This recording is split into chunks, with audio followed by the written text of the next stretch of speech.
안녕하세요. LA의 정교스티브입니다. 구독과 좋아요, 알람 설정은 영상 제작에 큰 힘이 됩니다. 자, 오늘도 전 세계 어떤 민족보다 성실하고 똑똑한 한인 이민자들과 사랑하는 조국 대한민국의 모든 분들의 경제 독립과 금융 지식을 위해서 오늘 영상 만들었습니다. 자, 오늘은 테슬라 주가의 변동이 심할 때 일론 머스크가 남긴 개인 투자자들에게 던져주는 메시지라는 주제를 살펴보겠습니다. 요즘 테슬라의 주가의 변동이 너무 심해서 개인 투자자들이 굉장히 많이 어려움을 겪고 있는 줄 잘 알고 있습니다. 특히 고점에 물리신 분들은 지금이라도 손절하고 떠나야 되는가 이런 고민들을 하고 계실 거고요. 또 약간의 수익을 낸 분들은 이 정도라도 먹고 떠나야 되는가 이런 고민들을 하고 계시리라는 생각이 듭니다. 물론 이미 다 팔고 떠난 분들도 계시죠. 자, 그런데요. 이렇게 테슬라 주가의 변동성이 심할 때 일론 머스크가 개인 투자자들에게 던져주는 메시지가 있습니다. 우리 그 부분들을 한번 살펴보겠습니다. 자, 그러면 우리 일론 머스크가 개인 투자자들에게 남긴 메시지를 지금 화면으로 보시는 대로 우리가 한번 살펴보겠는데요.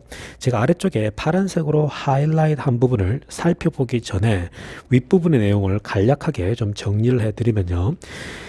테슬라에 대한 정보가 너무 쉽게 그리고 빨리 이 공개되어져 버린다라는 거예요. 공적으로 공식적인 발표를 하기 전에 이미 한 주 혹은 두 주 전에 정보가 흘러간다라는 거예요. 가령 테슬라가 몇 대를 등록했고 또 몇 대를 딜리버리 하는 이런 공식적인 통계 자료가 나오기도 전에 미리 한 주, 두 주 전에 정보가 공개된다라는 거예요. 자, 이것뿐만 아니라 여기서는 기록을 하고 있지는 않지만 일론 머스크 자신도 트위터를 통해서 많은 정보를 이미 흘려보내고 있지 않습니까? 그로 인해서 사실은 주가의 변동이 막 이렇게 왔다 갔다 하는 것도 사실이죠. 자, 그런 것처럼 테슬라에 대한 이야기 소식은 워낙 이게 핫하기 때문에 정보가 미리미리 이렇게 빠르게 막 흘러갈 수밖에 없다라는 거예요. 자, 그런데 the point is 핵심은 뭐냐면은 너무 이런 몇 주 사이에 혹은 좀 더 길게는 몇 달 사이에 일어나는 일들에 너무 거기에 too much focus 하지 말라라는 얘기예요. 즉 단기적인 것에 이 테슬라에서 일어나는 일들에 집중하면 테슬라 주식 하기 힘들다는 얘기를 하고 있는 거예요. 자, 파란색 부분 먼저 보게 되면요. 하이라이트 한 부분. 자, investment, 즉 투자의 금원, 격언이라는 게 있다라고 얘기를 하죠. 그러면서 뭐라고 하냐면요. You should not be focused on short-term things. 단기적인 것에 초점을 맞추지 말라. You should be focused on long-term thing. 긴 장기적인 안목으로 주식 투자를 해야 된다. 이 얘기를 하고 있는 거죠. 자, 그 다음이 중요한데요. We have no interest in satisfying the desires of day traders. 자, 여러분, 이 단기적으로 데이 트레이더, 즉 샀다 팔았다 해서 수익을 남기는 사람들을 우리는 만족시키는데 그들에게 좋은 수익을 안겨다 주는데 관심이 없다라는 거예요. 그런 단기적인 고수익을 얻으려고 한다면 우리 테슬라 주식을 당장 팔으라는 거죠. 사지 말고. 자, 이게 바로 일론 머스크가 1차적으로 개인 투자들에게 던져주는 메시지죠. 여러분, 테슬라는요, 기본적으로 긴 안목을 가지고 있어요. 전기차를 가장 싸게 보급하는 것, 배터리 가격을 낮춰서 전기차를 보급해서 탄소를 적게 배출하는, 아니, 탄소가 아예 배출되지도 않죠. 그런 전기차를 보급하고 전 세계에, 그리고 자율주행, 로보택시, 그리고 에너지 회사로서의 큰 비전이 있단 말이에요.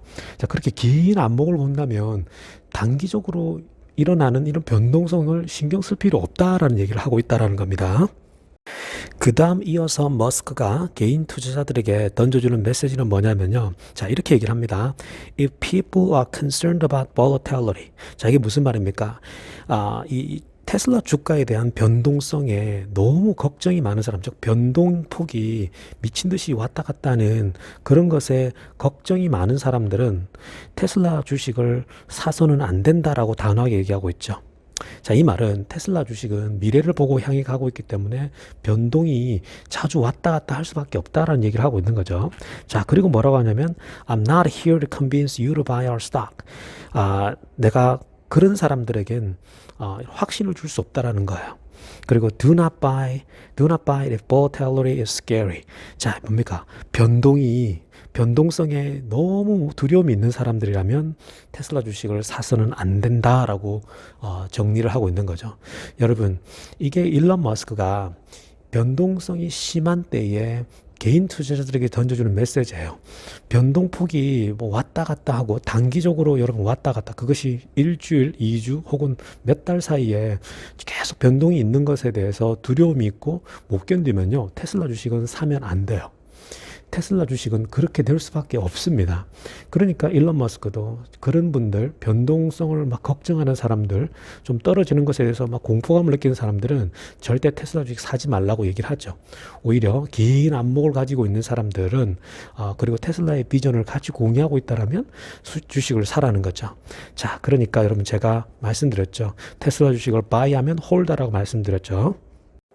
자, 이제 우리 그림 하나 보고 가겠습니다. 현재 막대 그래프가 보이죠? 자, 이 자료는요, 작년 2020년도 10월달 자료입니다.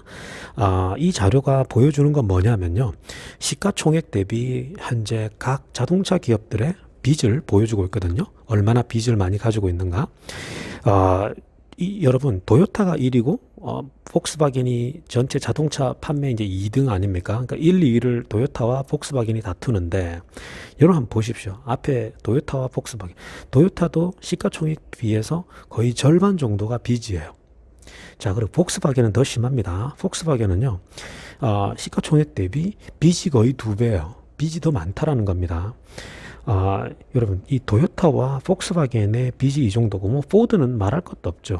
그런데요, 이 맨 오른쪽 끝에 있는 테슬라를 보십시오. 시가총액 대비, 여러분, 그냥 저 빚은 조금만 있는 거죠. 그만큼 여러분, 경쟁력이 지금 현재 이 시가총액 대비 빚을 보면요, 경쟁이 되지 않는다라는 겁니다. 이런 여러분 격차는 앞으로 더 벌어질 수도 있다라는 거예요.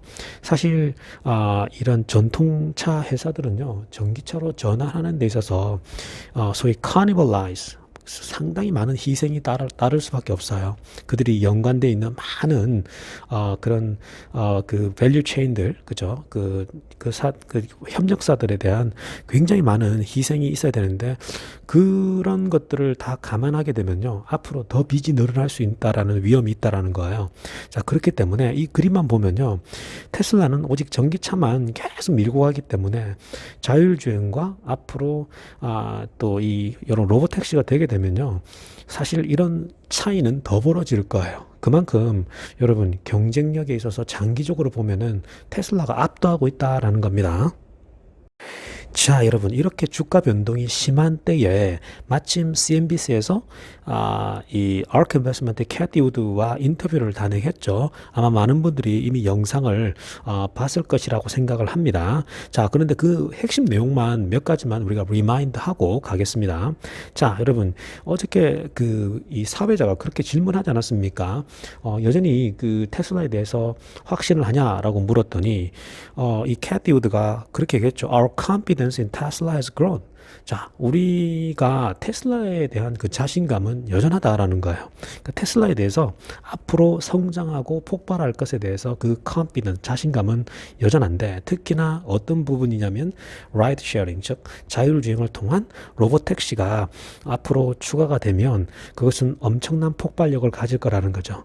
잠재적인 리스크를 다 제거해 버릴 것이다 라는 얘기를 하는 거죠.